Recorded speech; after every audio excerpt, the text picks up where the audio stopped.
Baik, kita akan bahas mengenai pengolahan yogurt ya sekarang ya. Yogurt salah satu produk fermentasi ya.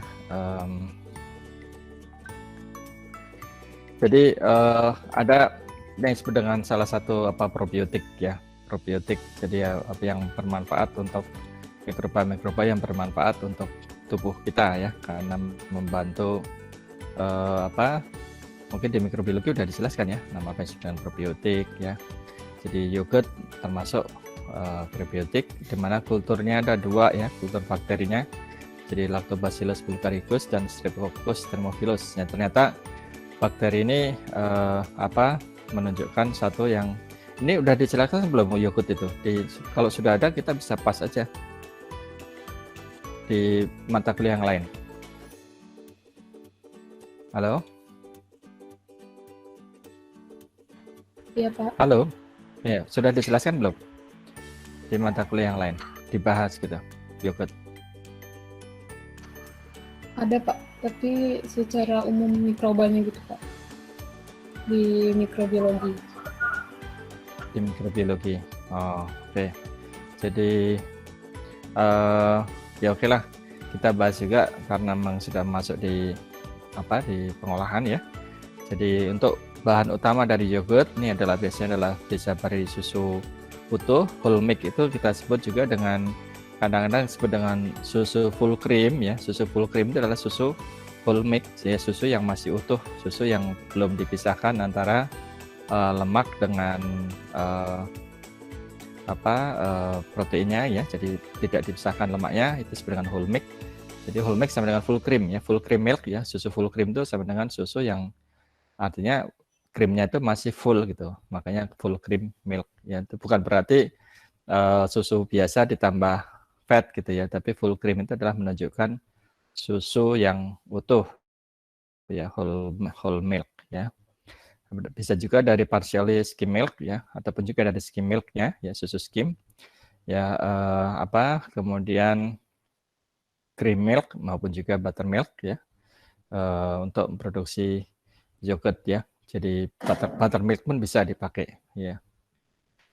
Nah, kondisi yang umum untuk yang requirement-nya adalah harus cemaran kontaminan mikrobanya bakteri rendah ya, dan juga tidak boleh ada antibiotik, karena sebenarnya tidak hanya untuk susu untuk yogurt ya, tapi secara umum ternyata susu liquid pun, untuk produk susu yang lain pun nggak boleh ada antibiotik. Kalau ada antibiotik harus dibuang susunya ya. Dan juga tidak ada kontaminasi dari bakteriofag ya. Oke, jadi sebagai bahan baku utama adalah susu maupun juga produk dairy yang lain seperti susu skim ya, non-fat dry milk, whey maupun juga laktos. Ya, bahkan buttermilk juga bisa dipakai ya untuk yogurt nih. Dan pemanis ya, sebagai bahan pemanisnya adalah glukos maupun sukrose. Stabilizernya adalah umumnya gelatin ya, CMC, carboxymethyl cellulose, ataupun locus bean gum ya, ataupun keluarga maupun juga modified starch ya. Dan flavornya ya, flavor itu biasanya dihasilkan dari hasil fermentasi ya, karena ada dua utama yang tadi ya, Lactobacillus bulgaricus dan Streptococcus thermophilus ya. Jadi yang satu menghasilkan lactic acid dan juga keduanya menghasilkan acetaldehyde ya. Acetaldehyde itu satu flavor yang penting ya, dan asam asetat maupun diacetyl ya, ini flavor yang komponen di yogurt.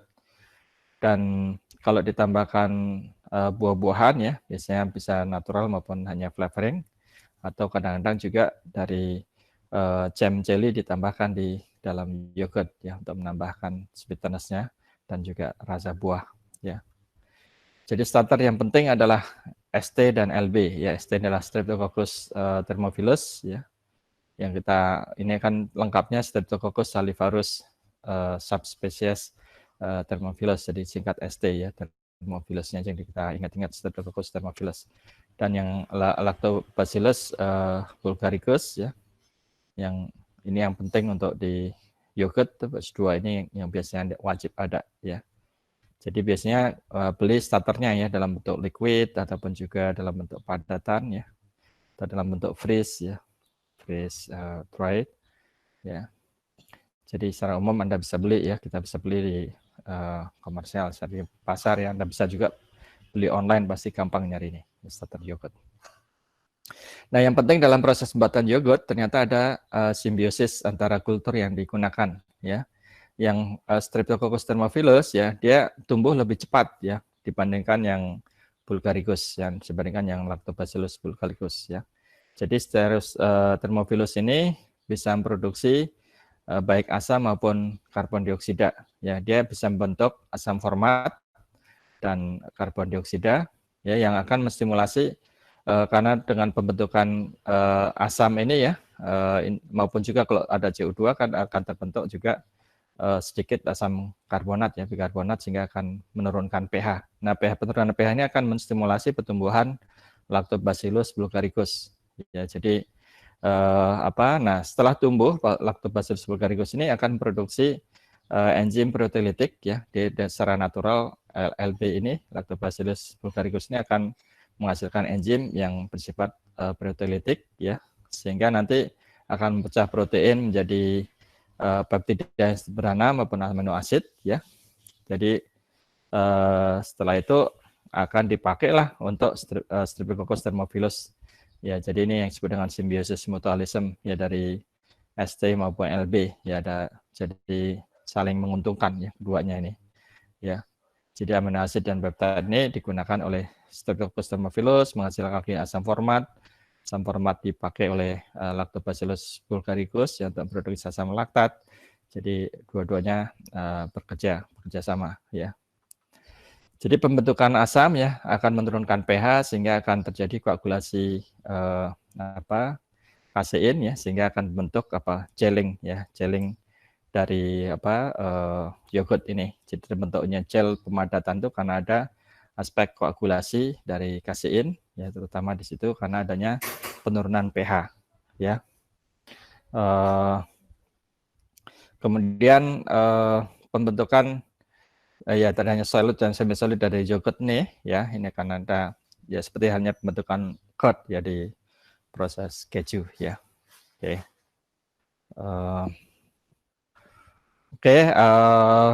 Kemudian ini untuk simbiosis ini bisa dilihat di sini ya kurvanya ya. Jadi adanya berapa proses penurunan pH ya dari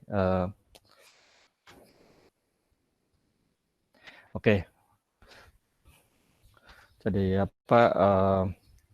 jadi untuk ini untuk menunjukkan adanya proses penurunan pH ya. Jadi pada saat setelah 8 jam ya, maka akan terbentuk mulai terjadi penurunan pH dan akan nanti terjadi pH sekitar finalnya adalah sekitar 4 sampai 5 ya, 4 sekian ya, 4, sekian. Ini gambaran adanya simbiosis dari Lactobacillus bulgaricus ya dengan Streptococcus thermophilus yang digunakan sebagai starter di yogurt ya. Mungkin di sini dari hasil kajian penelitian ini ada treatment menggunakan pepton tanaman ya ataupun animal pepton sebagai mungkin nutrisi ya, tapi nggak terlalu penting ya. Oke, yang penting kita gambaran untuk simbiosis yogurt nih ya. Jadi dengan penurunan pH ya tadi waktu kita belajar mengenai keju ya, ada satu keju yang untuk koagulasi menggunakan penambahan asam ya. Nah ini di yogurt ini juga secara natural karena terjadi penurunan pH terbentuk asam, maka terjadilah koagulasi dari kasein ya, membentuklah gelling pada keju. Pada yogurt ini sekarang ya, untuk membentuk yogurt jadi lebih kental ya, thicken ya, jadi lebih kental. Oke, jadi inkubasi yogurt biasanya sekitar 12 jam pada suhu 32 derajat Celcius ya. Dan penambahan gula, pewarna dan fruit pulp biasanya ditambahkan ya untuk sesuai dengan keinginan konsumen ya, pengen biasanya lebih manis ya yogurtnya, dan juga ada rasa buah ya, dan warna sekali lagi untuk memberikan ya impresi yang menarik dan disesuaikan dengan rasa yang diberikan ya warnanya. Nah ini untuk lebih mudah bagaimana sih dalam proses simbiosis tadi yang sudah kita jelaskan ya. Jadi Lactobacillus bulgaricus ini bisa menghasilkan proteolytic enzim. Sedangkan yang Streptococcus thermophilus ini dia menghasilkan asam format dan CO2 yang ini akan memicu ya, akan memudahkan untuk pertumbuhan Lactobacillus bulgaricus ya. Nah, keduanya ya, kedua bakteri ini bisa menghasilkan acetaldehyde. Ini sangat penting untuk aroma dari apa? Kontribusi ke aroma atau flavor dari yogurt yang dihasilkan ya. Dan aktivitas proteolitik dari Lactobacillus ya, ini akan memecah protein menjadi peptide yang bisa digunakan ya untuk asam amino ya, sehingga akan mudah untuk dijadikan makanan bagi Streptococcus ya. Jadi ini pembentukan lactic acid menurunkan pH ya. Jadi lactic acid ini terbentuk dari apa? Pemecahan laktos ya. Jadi kalau Anda menderita lactose intolerance ya, kalau minum susu itu diare gitu ya. Nah, itu salah satu solusinya bisa mengkonsumsi yogurt ya. Tuh agar tidak terlalu parah ya laktos intolerannya, karena sebagian besar laktos sudah diurai menjadi lactic acid ya. Oke ya, Dr. Sukaryanto sedikit teman menceritakan mengenai simbiosis tadi. Nah, ini untuk proses produksi dari yogurt ya, di industri yogurt. Jadi raw milk ya, dipasteurisasi dan diperoleh pasteurized milk ya. Setelah itu ditambahkan starter ya. Dilakukan homogenisasi, pendinginan, inkubasi jadi proses fermentasi atau inkubasi ya ini. Setelah itu diperoleh raw yogurt. Nah, setelah raw yogurt nih mau dijadikan stir yogurt atau menjadikan set yogurt ya. Jadi nanti kalau jadi set yogurt ya artinya saat inkubasi ini sudah dilakukan di dalam kemasan-kemasan kecilnya kalau set yogurt. Tapi kalau di stir yogurt atau proses yogurt ya, biasanya disebut juga stir proses yogurt, biasanya nanti setelah terbentuk yogurt ya, itu dilakukan penambahan buah, flavor ya, kemudian dilakukanlah proses pengadukan ya, baru dikemas gitu. Itu disebut dengan proses yogurt. Jadi atau stir yogurt ya. Ada dua tipe ya untuk proses yogurt ini. Oke, ini saya kira untuk bagaimana cara proses buat yogurt. Dilihat di video ini. Jadi itu proses pembuatan yogurt di industri ya. Oke, jadi ada dua tipe ya, ada stir style yogurt ya, dan juga set style yogurt ya. Jadi bedanya kalau yang set style yogurt itu biasanya proses fermentasi itu sudah dilakukan di kemasan kecil-kecilnya itu ya. Jadi inokulasi bisa dilakukan di proses fermentasinya di kemasannya gitu. Kalau stir yogurt biasanya di industri ya itu dilakukan di tank ya, tangki ya, mungkin seperti di video itu sebenarnya adalah stir yogurt ya, stir yogurt. Jadi saat di tangki setelah terbentuk yogurt pun ada proses pengadukan ya, sehingga proses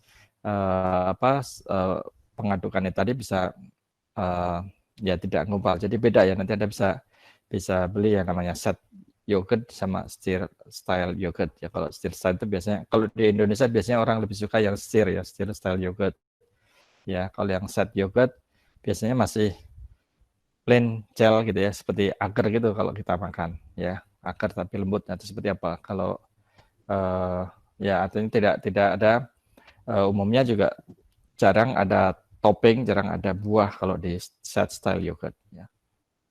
Kalau yang pakai buah-buahan biasanya adalah yang stir style yogurt ya.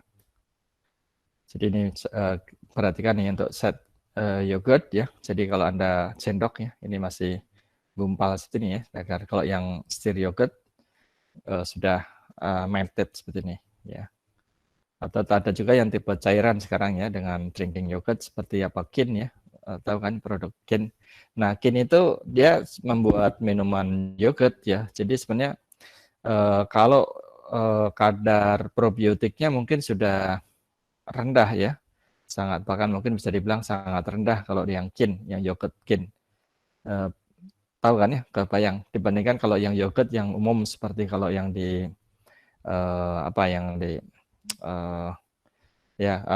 kalau yang Kin yang sudah disterilisasi soalnya, jadi makanya dia stabil, bisa disimpan di suhu ruang. Ya, yogurt tapi bisa disimpan di suhu ruang. Nah, itu artinya sudah disterilisasi ya.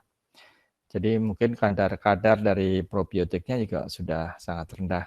Ya, jadi hanya minuman susu sudah perasa yogurt gitu ya. Ini untuk Flaval yogurt ya. Nah, kalau Greek yogurt biasanya lebih dipadatkan lagi ya, mungkin karena sudah ada proses penghilangan sebagian airnya. Jadi concentrated yogurt atau Greek yogurt. Kemudian ada juga yang frozen yogurt ya, yogurt jadi seperti mirip ice cream ya, jadi yogurtnya benar-benar kemudian dibekukan. Gitu. Ya. Oke, saya kira ini untuk produk yogurt ya, saya kira untuk apa sudah dijelaskan di mata kuliah yang lain juga ya, yang lebih jelas ya, set yogurt jadi kelihatan seperti ini yang stir yogurt. Ya. Oke, nah probiotik yogurt biasanya ditambahkan lagi bakteri yang lain yang kita sebut dengan Bifidobacterium, ya seperti ini Bifidobacterium lactis ya yang umum dipakai ya untuk probiotik ya. Jadi selain yang tadi yang 2 itu yang wajib, tambah lagi Bifidobacterium lactis. Ini disebut dengan probiotik yogurt untuk berkaya kultur bakteri yang apa menyehatkan untuk tubuh ya. Oke, jadi probiotik ini saya kira sudah dijelaskan di mata kuliah lain ya. Jadi efek dari probiotik karena di dalam usus bisa menghilangkan bakteri-bakteri yang patogen yang tidak bersih di dalam usus kita ya. Jadi dari probiotik kan kenapa probiotik itu berfungsi ya. Jadi saat ada pangan ya, good bakteri akan memecah pangan menjadi komponen yang diinginkan ya. Jadi kalau yang good bakteri akan juga membersihkan makanan-makanan yang nempel di kolon kita jadi lebih bersih usus kita seperti itu ya. Jadi ini kira-kira berapa mekanisme dari probiotik ya. Bisa membunuh yang patogen, bisa membantu memecah, mencerna makanan kita ya. Ini kira-kira yang lebih penting ya. Untuk probiotik itu adalah untuk sampai di intestine ya, membantu pencernaan, improve untuk yang melancarkan nanti pencernaan ya. Jadi juga menghambat bakteri yang berbahaya untuk tubuh ya. Jadi ini memberikan efek untuk kesehatan ya. Misalkan dari promosi satu contoh yang paling populer adalah Yakult ya. Probiotik, susu probiotik ya. Oke, di Yakult itu juga menggunakan Bifido ya. Dia menggunakan satu khusus yang dikembangkan oleh mereka ya. Seperti dengan Sirota strain ya mereka. Berapa hal untuk probiotik Yakult yang lain. Jadi sebenarnya ini pun termasuk probiotik ya, Lactobacillus bulgaricus ini ya. Cuma untuk memperkuat yang disebut dengan yogurt probiotik ditambah dengan Bifidobacterium ya. Jadi bisa meningkatkan imun kesehatan, bisa meningkatkan kemudahan pencernaan dalam tubuh kita ya. Oke, gambaran yang lain untuk sebenarnya probiotik bisa juga kalau Anda pengen beli ya, sekarang sudah ada yang jualan. Saya pernah dulu mengaudit satu industri di Korea Selatan ya, itu pabriknya. Itu dia produksi ini probiotik ya. Jadi kalau kita minum atau bisa dikapsulkan ya, satu kapsul itu isinya probiotik gitu ya, Bib. Jadi sudah ada yang memproduksi ya, probiotik yang dikapsulkan. Nah, fermented yang lain ya seperti cheese pun sebenarnya adalah satu tipe fermented produk ya, karena mengandung kultur mikroba di dalamnya ya, selalu diberikan minimal lactic acid bacteria ya untuk membentuk flavor khas cheese ya. Yogurt apalagi ya, culture buttermilk juga, buttermilk yang ditambahkan dengan kultur ya, mirip dengan komponen pada yogurt itu bakterinya ya. Acidophilus milk juga sama ya. Kefir yang terkenal kefir ya. Ini salah satu juga minuman fermentasi susu yang populer ya, kefir ya, sekarang sangat populer. Jadi kefir ya mirip seperti yogurt tapi cair ya, dan biasanya akan lebih bisa diminum ya, umumnya untuk diminum gitu ya. Jadi kefir itu ternyata dari kata bahasa Turki ya, aslinya ya, Turki, mungkin dari Turki. Arti dari kefir sendiri ternyata adalah rasanya enak ya, means feel good ya, kefir itu. Kefir nih dilihat. Kemudian digunakan kultur bakterinya ya, bisa bentuk ada butiran-butiran, memang khasnya kalau di kefir itu kan sering ya kelihatan lebih ada graining ya, butiran-butiran ya. Kemudian juga ya ini untuk di homemade kefir biasanya ada strainnya ternyata sangat banyak ya, strain probiotiknya. Jadi menggunakan ada apa kultur bakterinya dari kefir itu sangat lebih kompleks dibandingkan yogurt biasa ya. Jadi bisa bentuk prickly ya ataupun sparkly ya karena terbentuk gas-gas yang mungkin ada gas CO2 ya yang cukup banyak di kefir ya. Jadi ada kefir clean sebagai kultur mikrobanya, Anda bisa beli di ya komersial ya, ada yang jual nih. Ya. Ini adalah produk-produk yang sudah diperoleh ya kefir. Saya kira untuk culture buttermilk ya dari apa? Ingat ya, buttermilk itu artinya adalah susu dari hasil pembuatan butter ya. Jadi bukan bahan baku pembuat butter ya. Kalau bahan baku pembuat butter kita sebut apa? Butter cream ya, butter cream atau susu krim ya yang sudah ditingkatkan konsentrasi fatnya ya. Jadi ini buttermilk ini adalah apa? Hasil samping dari pembuatan butter ya. Jadi ada yang disebut dengan susu yang diasamkan ya umumnya dari buttermilk ini ya menggunakan kultur Streptococcus cremoris ya, Streptococcus lactis ya maupun juga Leuconostoc cremoris jadi untuk membentuk krim asam ya di sini kata karakter flavor. Oke, contoh untuk pembuatan culture buttermilk ya ini salah satu contoh ya saya kira tidak terlalu populer di Indonesia ya buttermilk ini karena mungkin pabrik butter di Indonesia tidak ada ya membuat butter di Indonesia jadi makanya buttermilknya nggak populer. Tapi kalau Anda pergi ke luar negeri ya ke Eropa ke India itu banyak sekali ya sangat suka ya dengan produk buttermilk ini karena rasa milknya cukup masih terasa ya tetapi fatnya rendah kan buttermilk ini ya. Susu yang diasamkan atau acidophilus milk ya ini dengan menggunakan lactobacillus acidophilus. Jadi pada umumnya yang membedakan produk-produk ini adalah dari kultur bakterinya yang ditambahkan ya. Kalau kefir ternyata yang paling kompleks itu kefir ya. Kefir itu sampai 35 jenis ya spesies tadi. Ya, ini contoh untuk acidophilus milk ya. Jadi susu ditambahkan dengan prebiotic combination, inokulasi probiotic culture ya. Jadi hampir semuanya prosesnya sama ya, proses susu fermentasi itu. Hanya yang bedakan adalah dalam penggunaan bahan baku dan penggunaan kultur bakterinya saja. Ya. Oke, tadi sudah kita bahas mengenai susu fermentasi ya, yang populer adalah yogurt, kefir, ya, kemudian acidophilus milk ya, serta mungkin buttermilk ya, buttermilk. Jadi itu yang penting ya, tolong diingat-ingat, diperhatikan ya.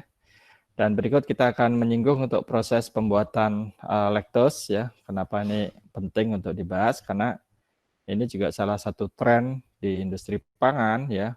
Selain lactose processing, mestinya juga harus ada whey processing ya. Saya kira kalau nanti ini ada, mungkin ada di slide yang sebelah ya ada ekstra suplemen ya saya tambahkan kenapa perlu karena lactose ini merupakan salah satu ingredient yang cukup penting ya di farmasi di produk pangan juga ya lactose ya jadi ingat ya dulu waktu membuat keju ada bagian yang dibuang ya setelah terbentuk curd ya setelah bentuk curd nanti whey-nya ini dibuang ya whey ini adalah bahan baku yang ternyata masih banyak gunanya gitu banyak sekali pemanfaatannya ya baik diambil dari proteinnya maupun juga sebagai bahan baku pembuatan lactose ya lactose.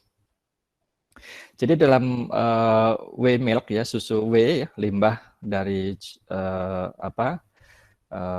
cheese ya makanya dengan cheese whey ini adalah whey dari hasil samping pembuatan cheese ya ini ternyata masih mengandung lactose yang tinggi ya bisa 5 kemudian whey proteinnya 0,65 dan mineral 0,5 ya. Oke, jadi cukup tinggi ya masih bisa dimanfaatkan ya. Kemudian jadi dari whey ya kita biasanya membuat whey powder yang bisa kita pakai ya. Jadi dengan mengeringkan ya dengan membuang sebagian mineral maupun airnya ya. Jadi whey powder biasanya langsung dari whey milk dipowderkan gitu ya, dihilangkan whey milknya langsung di spray gitu ya. Tapi bisa juga kita olah dulu ya, dibuat whey protein concentrate ya. Jadi dibuat dengan filtrasi ya, difiltrasikan sehingga kita benar-benar dapat hanya whey proteinnya saja yang diperoleh gitu ya. Dan di mineral dan laktosnya bisa dipisahkan. Jadi untuk whey protein concentrate biasanya lebih murni untuk proteinnya ya di sini.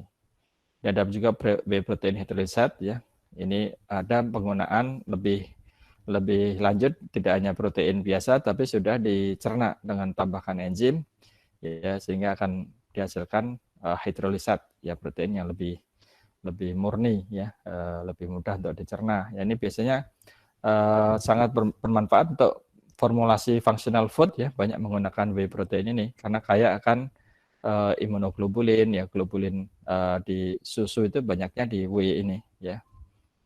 Kemudian di mineral ya, ini juga banyak sebagai sumber kalsium dan sebagainya. Ini banyak diambil ya sebagai sumber mineral ya, yang katanya paling bagus mineral yang diserap oleh tubuh itu adalah kalsium dari susu, yaitu yang paling efisien, yang paling mudah diserap oleh tubuh ya. Makanya kalsium di susu sangat penting.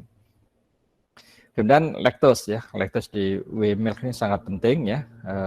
Laktos merupakan salah satu komponen ya, tadi kalau kita lihat di komposisi whey ya, ternyata laktosnya yang paling tinggi ya, sekitar 5% ya gitu.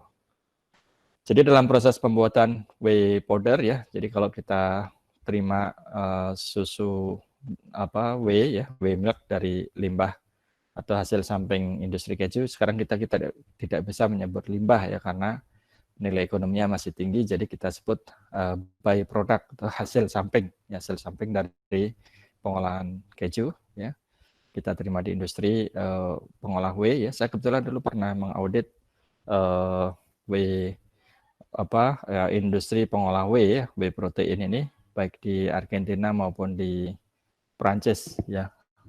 Itu jadi ya, karena mengaudit industri pengolah whey, maka harus mengaudit supplier kejunya ya, jadi pabrik-pabrik keju. Jadi punya kesempatan banyak berkunjung di 2 minggu di Argentina full ya, berkunjung hampir lebih dari 16 pabrik keju ya di Argentina itu di audit. Ya, jadi proses. Halo, ini masih mendengar kan? Saya khawatir nanti terlempar lagi nih. Masih, Pak. Masih, ya, Pak. Oke, ya.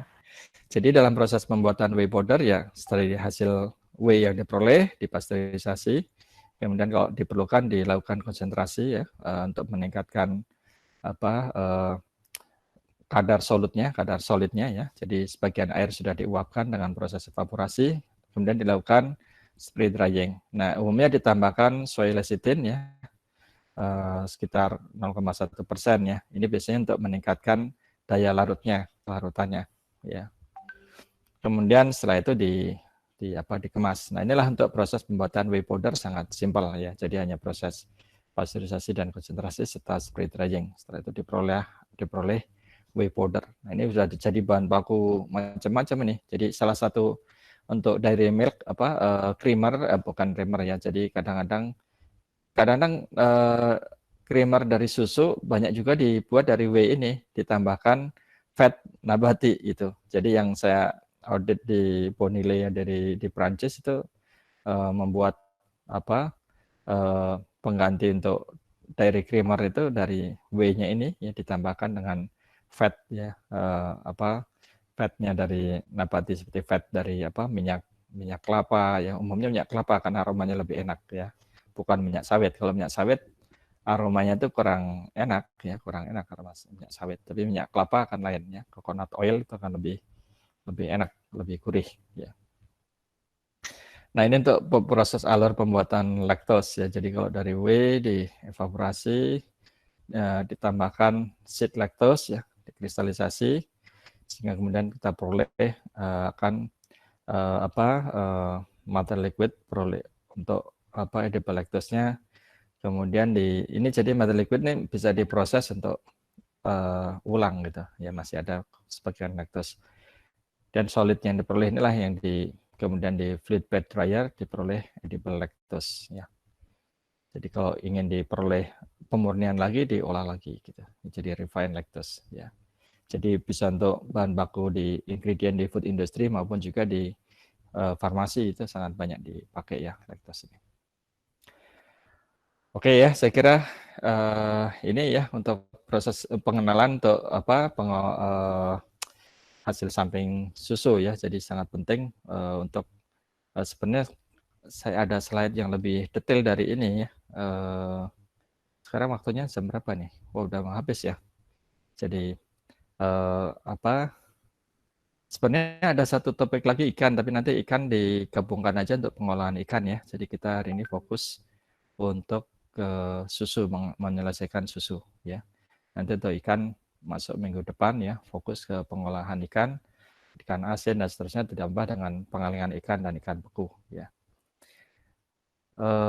Sebentar saya akan coba buka.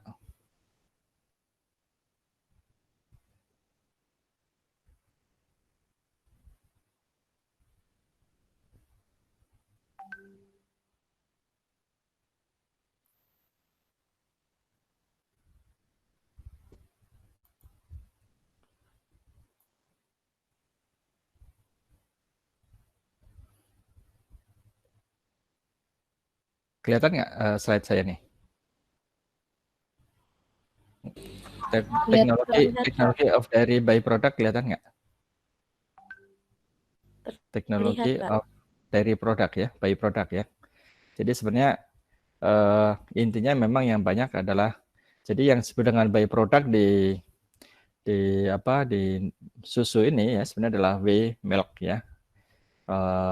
Buttermilk sebenarnya itu juga byproduct dari butter ya, tapi karena buttermilk itu umumnya memang masih bisa langsung dikonsumsi ya sebagai buttermilk minuman maupun juga buttermilk yang diasamkan ya, sehingga jarang sekali disebut dengan byproduct kalau buttermilk ya. Tapi kalau yang whey ya, ini dari sejarahnya dulu hanya dibuang saja itu whey milk yang hasil dari pembuangan industri susu itu dulu hanya dibuang gitu. Jadi mencemari lingkungan dulu ya. Nah, sekarang karena tahu ya masih banyak komponen yang bisa dimanfaatkan ya, sehingga diolah ya, dari whey milk ini bisa diperoleh nanti buat whey protein maupun laktosnya yang masih tinggi ya. Jadi nilai dari whey ya itu banyak diolah, ternyata bisa juga diambil untuk individual protein ya, jadi menggunakan proses selanjutan ya pemurnian kita bisa mengambil lactoferrin ya, sama CMP ini saya agak lupa singkatannya, jadi kayak glucomonofosfat apa, jadi ini juga salah satu komponen yang untuk fungsional ya, functional food ya. Lactoferrin kita tahu ini merupakan salah satu bahan sebagai apa di susu, masih ingat nggak lactoferrin berperan sebagai apa? Nggak ada yang ingat waktu belajar karakteristik bahan pangan topik susu, lactoferrin itu bahan apa, sebagai fungsinya sebagai apa? Halo, masih gabung kan? Masih, Pak. Apa? Nggak ada yang ingat nih? Antibody bukan, Pak?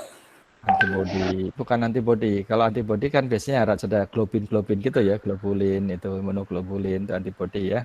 Tapi kalau lactoferrin ini adalah sebagai antimikroba ya. Jadi antimikroba alami yang pada susu itu adalah lactoferrin ya. Makanya pada iklan-iklan susu untuk anak-anak, bayi ya, itu yang untuk susu formula, kadang-kadang kan iklannya ditambahkan lactoferrin. Nah, itu lactoferrin itu adalah sebagai antimikroba ya. Jadi sebagai ya mungkin seperti kalau ada bakteri patogen di dalam tubuh kita segala macam itu bisa mati gitu dengan lactoferrin gitu ya. Jadi mungkin intinya nanti ke ketahanan tubuh juga, tapi bukan ke antibody ya. Kalau antibody biasanya kan yang protein yang globin itu ya. Oke. Setuju nggak? Jadi ingat lactoferrin adalah sebagai bahan antimikrobanya ya. Jadi secara alami antimikroba di susu adalah lactoferrin ini. Jadi ada juga whey protein isolate ya. Jadi sama dengan protein masih ingat ya soy protein ya pada bahan pembuatan sosis ya. Itu Nah, kalau isolate itu konsentrasi proteinnya lebih tinggi ya. Kalau concentrate dia lebih rendah ya. Jadi ini WBC 80, WBC 34 mungkin dari kadar konsentrasi proteinnya ya. Ada whole whey yang tadi whey powder tadi, jadi seluruhan langsung dikeringkan ya. Jadi kalau enggak ya bisa sebagai bahan pakan ternak ya ataupun untuk penyubur pupuk tanaman ya. Kadang-kadang whey powder dulu ya sebagai pupuk kayak gini aja ya. Jadi awalnya seperti ini ya.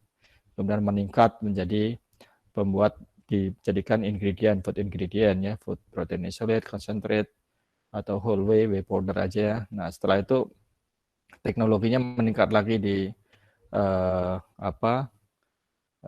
jadikan diisolasi komponen-komponen bioaktifnya ya, bioaktif compound ya, jadi lactoferrin ya, GMP. Saya agak lupa nih benar-benar GMP-nya apa ya.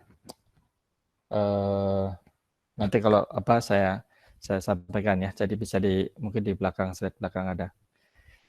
Jadi ini kira-kira komponen yang bisa dibuat dari whey product ya, dari dry whey, red lactose ya.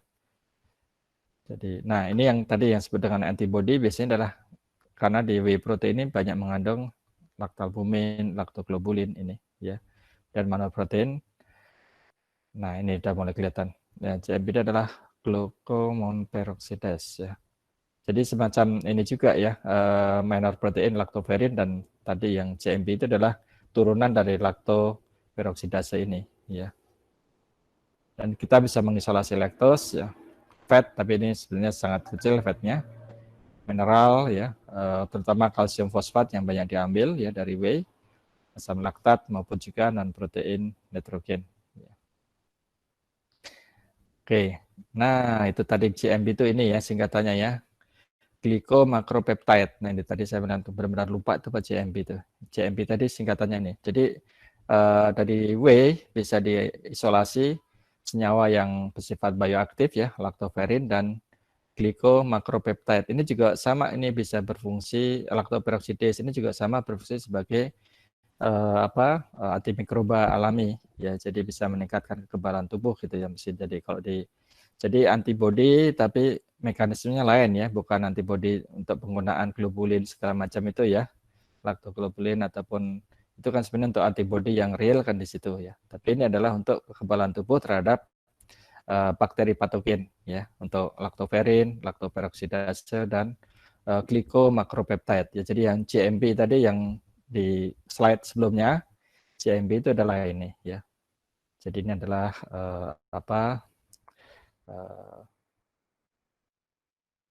GMP.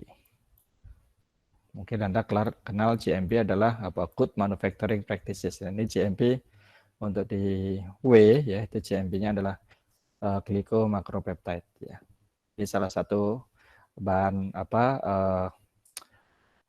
functional food ya, atau bioactive compound ya. Lactoferrin, lactoperoxidase dan glycomakropeptide ya. Oke, jadi laktos cukup tinggi ya. Jadi makanya untuk membuat laktos kita menggunakan biasanya dari whey milk ini ya. Jadi proteinnya bisa diambil ya.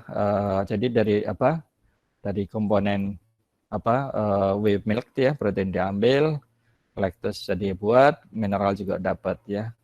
Bioaktifnya juga sekarang bisa diambil ya secara komponen mikrobial komponen minornya ya, dipisah-pisahkan sehingga akan bisa untuk formulasi functional food ya. Oke ya, saya kira ini untuk proses yang utama untuk proses konsentrasi, fraksionasi maupun konversi ya. Jadi converting menjadi itu galactoligosaccharide termasuk juga tadi GMP yaitu kalau konsentrasi ini hanya untuk membuat peningkatan isolate maupun juga concentrate ya proteinnya. Oke, jadi ini untuk memberikan gambaran ya bahwasanya whey milknya hasil samping dari keju ya, susu whey ini masih banyak sekali gunanya, manfaatnya ya. Makanya sekarang banyak digunakan di industri bahkan untuk isolasi sampai ke detail-detailnya ya, untuk vaksinasi ini jadi protein, laktos maupun mineral ya. Jadi untuk vaksinasi whey ya, protein, laktos, mineral. Sedangkan nanti untuk dikonversi adalah untuk membuat nah ini prosesnya biasanya secara fisik kalau hanya untuk vaksinasi ya, secara fisik penggunaan membran ya. Jadi bahkan sampai ke nanofilter ya, dan juga RO reverse RO filter ya, RO membran. Nah, jadi ada yang permeate maupun yang concentrate ya.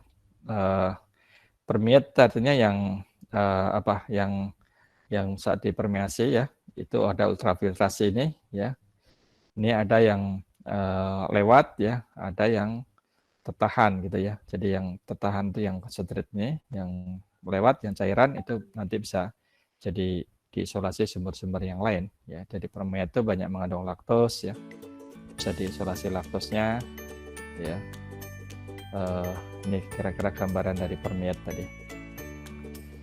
Oke ya, saya kira tadi udah kita bahas ya buttermilk, kira-kira udah dijadikan susu asam ya.